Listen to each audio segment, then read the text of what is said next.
You probably know me as Kanye West, platinum records, fashion runways, paparazzi flashes. But before all that, I was just a kid staring at a cracked ceiling in South Shore, Chicago, wondering why my father stopped coming around. People think the hardest part was the money. It wasn't. We struggled, sure. Shared rooms, cut off heat, roaches in cereal boxes. But what hurt worse was the silence. The kind of silence you get when the man who's supposed to teach you how to stand tall just disappears. He left when I was young, said he was chasing opportunities.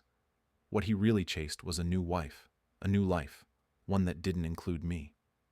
I used to wait by the window on weekends, thinking maybe this time he'd show up. A basketball in one hand, some excuse in the other. But the knock never came. So I learned early, nobody was coming to save me. And maybe that's why I got obsessed with building something nobody could ignore. Not just music, not just fashion. A legacy. Something loud enough, brilliant enough, that even the man who walked away would have to hear it. People ask why I'm so intense, why I never slow down. Truth is, when you grow up without a backup, the grind becomes your parent. And success? That's the only conversation you ever get to have with the man who left. Being poor isn't just about money. It's about walking through grocery stores and pretending not to notice your mom putting food back because the math didn't work. It's watching the gas company red tag the meter in December and boiling water on the stove just to warm up the bathroom. It's telling your friends you're just not hungry at lunch, when really, dinner was the last time you ate. I didn't grow up around wealth.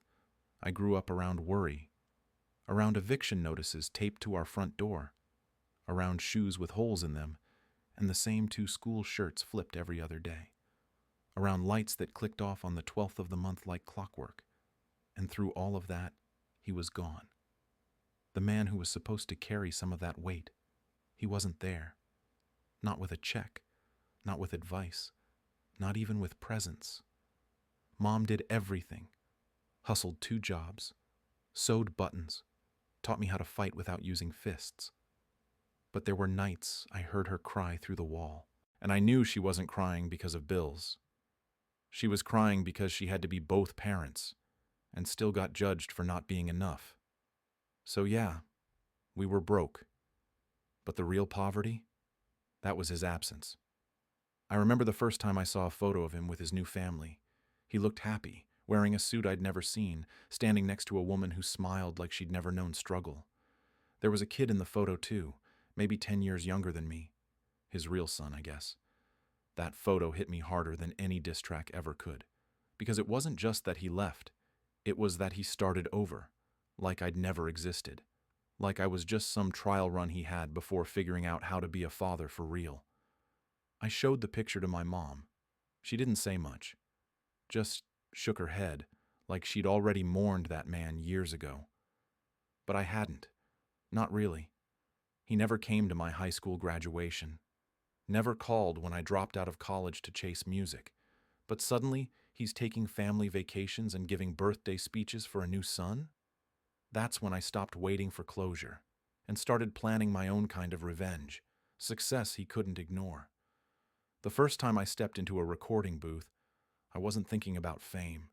I wasn't chasing money or girls or awards. I just wanted to be heard. Really heard. It was a rented space off Roosevelt Road, foam panels peeling off the walls, mic held together with duct tape. But when I put those headphones on, man, it felt like church. Like someone had finally handed me a microphone after years of being muted. I rapped about pain, about being broke, about being overlooked, about how a man could plant a seed and walk away like it was never his. I didn't say his name. Didn't have to. Every verse was soaked in his absence. Music became my therapist, and every beat was a journal entry I never had the courage to write out loud. People say I came out of nowhere. That's a lie. I came from nights sleeping on floors, burned CDs in backpacks, and rejection emails from every label in the country. I came from father-shaped wounds nobody could see, but everyone could feel in the bars. And when the world finally started listening, I didn't smile. I didn't celebrate. I just thought, good. Maybe now he'll finally hear me too. It happened backstage at one of my early shows in Atlanta. I was still climbing. No stadiums yet, just packed warehouses and college crowds yelling my lyrics like scripture. I stepped off stage, soaked in sweat, heart pounding, when I saw him. My father. He stood there like he belonged, arms crossed, wearing a vintage blazer like he just walked out of a Howard Allen reunion. I froze. He didn't say, "I'm proud of you." He didn't say, "I missed you." He said, "You're lucky it worked out." Lucky. Like I hadn't bled into every beat. Like late nights, broken equipment, and skipped meals were all just part of some winning lottery ticket. I laughed, quiet at first, then louder because the pain had nowhere else to go.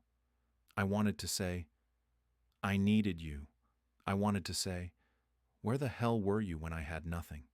But I just nodded and said, "Thanks for coming." Because even at that moment, with all the success in the world, some part of me was still chasing his approval. I went home that night and wrote for 5 hours straight. No filter, just fire. Because if he thought I was lucky, I had to make sure the whole world knew I was built. He didn't know I was there. It was a charity gala in Chicago, one of those black tie events where the food's too small and the egos are too big. I wasn't scheduled to appear. I just came to support a local artist I used to mentor. Then I saw him, my father, laughing, shaking hands, smiling like a man who'd never missed a single milestone in anyone's life. Beside him stood a teenage boy, tall, sharp haircut, awkward in his suit, his new son, the one he stuck around for. I watched him fix the kid's collar, pat his shoulder, introduce him like he was the proudest father in the room. And in that moment, something cracked inside me, quietly, cleanly, not like a scream, like a glass left on the edge too long. He was doing all the things I used to dream about.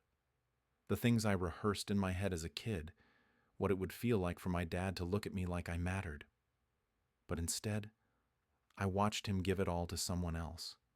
Not just affection, but effort, time, consistency. I didn't move. I couldn't. I stood frozen in that corner, hoodie up, overpriced water shaking in my hand, wondering if this pain would ever dull. And here's the cruelest part. I wasn't angry at the kid. I was angry at how easily my father became the man I used to beg him to be, just not for me. I left before anyone saw the crack in my mask. I sat in the back of that car for almost an hour, didn't talk, just stared through tinted glass while the city blurred into a hum. It wasn't rage. I felt rage before. This was emptier. This was realizing the man I'd spent years trying to impress had always been capable of love. He just decided not to give it to me. I used to defend him, told myself he was young, busy, lost, trying to figure it out. But that night, I saw the truth. He wasn't absent because he couldn't be there. He just chose someone else. I went home, turned all the lights off, sat on the floor. No music, no movement, just me and the sound of a promise breaking inside my chest. That was the night something shifted. Not my hunger. I still wanted to build. Not my drive. I still wanted to create. But my heart, it went cold. The boy who once wanted a hug had grown into a man who didn't need one. And the door that had stayed open all these years, I closed it. Quietly, firmly. Not with hatred, with indifference. From that moment on, I stopped hoping he'd see me, and started making sure I never saw him again. After that night, something in me froze, not just toward him, but toward everyone. I stopped sharing early demos with friends, stopped explaining the why behind my work, stopped looking for nods, for approval, for connection. I was done performing for love. The studio became war. Every beat, every lyric, every design, sharper, louder, cleaner. Not because I felt more, but because I started feeling less. Critics said I was becoming detached, too abstract, too distant, but they didn't understand. I wasn't creating to express anymore. I was creating to erase the pain, the need, the boy inside me that still wanted his dad at the back of the show, clapping with his whole chest. I silenced him. In interviews, I smiled when I had to. But in hotel rooms, I stared at ceilings and wondered if a man builds a world so beautiful, but the one person he built it for never steps inside, what's the point? But I didn't say that out loud. I just kept building. Bigger stages, bigger runways, skyscrapers of ambition that scraped the edge of heaven, all while pretending I didn't still glance at the guest list, just to check for a name I claimed not to care about anymore. There were days I'd stand on stage, 80,000 people screaming my name, lights blinding, bass shaking the earth, and I'd feel absolutely nothing. Not numb like peace, numb like distance. I had erased him from every lyric, every note, no dedications, no "this one's for you." He didn't deserve a verse. And yet somehow, he was everywhere. In the way I questioned myself after a perfect show, in the silence that followed every standing ovation, in the way I flinched when someone said, "If you ever have kids, they'll be lucky to have you." Because that word, lucky, was what he used when he first came back around. Not proud, not amazed, just lucky. Like all of this, my entire empire was a coin flip that landed heads, so I buried it. Deeper, focused harder, turned pain into fashion lines, regret into architecture, abandonment into world tours. And when people called me arrogant, I didn't argue, because they didn't see the version of me that still woke up some nights and checked old emails, just to confirm he really never wrote. This was the cost of building something he couldn't touch. He stayed out of my life, but never left my mind. From the outside, I looked unshakable. Fashion shows in Paris, architectural plans in Tokyo, headline festivals in cities I once couldn't afford a Greyhound to. To the world, I was thriving, but they only saw the output, not the silence in between. See, people think fame makes you untouchable, but sometimes it just makes your loneliness louder, because the higher you climb, the fewer people know how to speak to you without flinching. So I stopped letting anyone close. Let assistants talk for me. Let stylists decide the look. Let the music speak when I couldn't. And when someone said, "Man, you're living the dream," I smiled and nodded, even though some nights I couldn't sleep because I knew if I vanished tomorrow, he still wouldn't call. There was this moment backstage after a show. Someone I used to know pulled me aside and said, "You did it, bro. He's got to be proud now." I laughed, because that word, now, cut deeper than they realized. What if he wasn't proud? What if he was just silent because he didn't care? That's the thing no one tells you. You can reach the whole world and still wonder why one man never clapped. It had been years. Another high-profile event.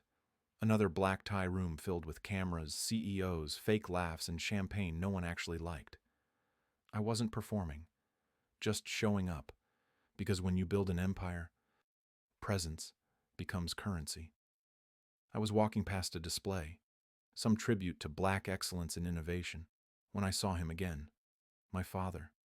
Gray now, a little slower, still polished, still pretending he belonged everywhere. He didn't see me right away. He was talking to someone, and I just watched. He was different this time. Not loud, not charming, just quiet. Eyes a little tired, smile thinner. Then he looked up and saw me. For a moment, the whole room disappeared. He nodded. I didn't nod back. He started to walk over, but I turned first. Not out of pettiness, out of preservation, because I knew what he was going to say. And I wasn't ready to hear it. Not yet. Outside, I stood in the cold air longer than I should have. And for the first time in years, I didn't feel rage.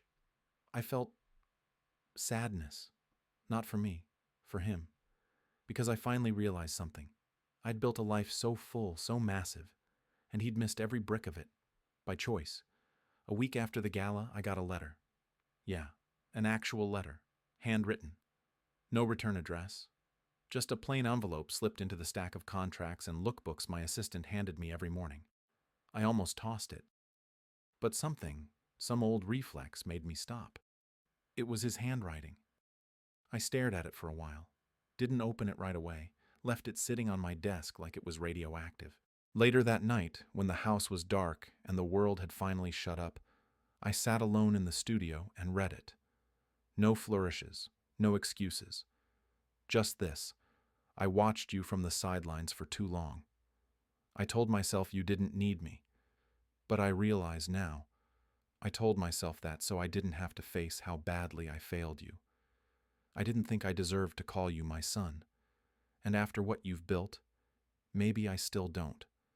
But I'm proud of you, and I'm sorry, truly. I read it once, twice, folded it back up.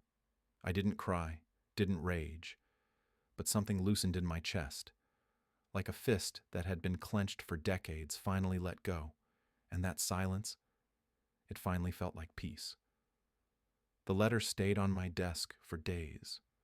I'd glance at it between meetings, move it to the side when producers came through, but I never put it away, never lost it in a drawer, because I couldn't. It wasn't forgiveness, not yet, but it was something, a start, and maybe that's all we ever get. I didn't call him, didn't text, not out of anger, but because I didn't know what to say. What do you say to a man who missed the best years of your life and finally decided to care when the story was already written? I started thinking about the word legacy differently. For so long, it meant proving him wrong. Now it meant something quieter, building a world that didn't need to be fixed later. A world where kids didn't have to wonder why their father never showed up, where love wasn't earned, it was given. I wasn't interested in reuniting. I was interested in ending the cycle. And that was bigger than any hug, apology, or handshake could offer. So I left the letter there, not to punish him, but to remind myself that I had finally arrived at a place he never thought I would, and I got there without him. There's this myth people sell you, that healing has to come with a big reunion, a scene, a hug, tears, resolution. But sometimes healing is just space, a choice to stop bleeding where no one's willing to bandage you. I didn't reply to his letter, didn't post cryptic lyrics, didn't subtweet a single word. I just kept building. Not for him, not against him, but beyond him. Because by then, I wasn't the kid craving a seat at his table. I owned the table, designed it, built the room around it, and somewhere along the way, I stopped checking the guest list, because the people who needed to hear me, really hear me, were already seated. My team, my chosen family, my own reflection, and every time I looked around, every time I saw what I'd created with no blueprint, I didn't feel bitterness. I felt control. Quiet, earned, unshakable control. I realized closure wasn't a conversation. It was a boundary. It was peace that no longer depended on somebody else's apology arriving on time. And that was the real twist in my story. He taught me what absence felt like, so I made sure no one who loved me would ever feel it again. It was a tribute ceremony downtown, some city arts foundation honoring my work, the music, the schools, the spaces I built for kids like me. No flashing lights, just hardwood floors, clean lines, and people who understood legacy isn't about fame, it's about impact. After the speech, they unveiled the mural. It was me, young, headphones on, eyes closed, half in a dream, half in a fight. I felt my mother's hand slip into mine. She stood beside me, elegant as ever, gray in her hair, pride in her posture. She didn't say much. She didn't need to. She had seen the nights I stayed up sketching beats and fashion. She had scraped together rent while I wrote lyrics in a freezing room. She had been both anchor and engine. This moment, this honor, was hers as much as mine. But in the back of the room, I saw him, my father. He wasn't holding a phone, wasn't smiling, just standing there, staring at the mural like he was finally seeing the boy he left behind. Not on a screen, not in a headline, but in paint, in truth. He didn't speak, didn't try to come close, and I didn't go to him either. Because this wasn't about what he missed. It was about who never stopped showing up. As they handed me the award, I looked at my mother, my constant, and then I looked forward, letting him stand in the silence he created, while I stood in the light she helped me build.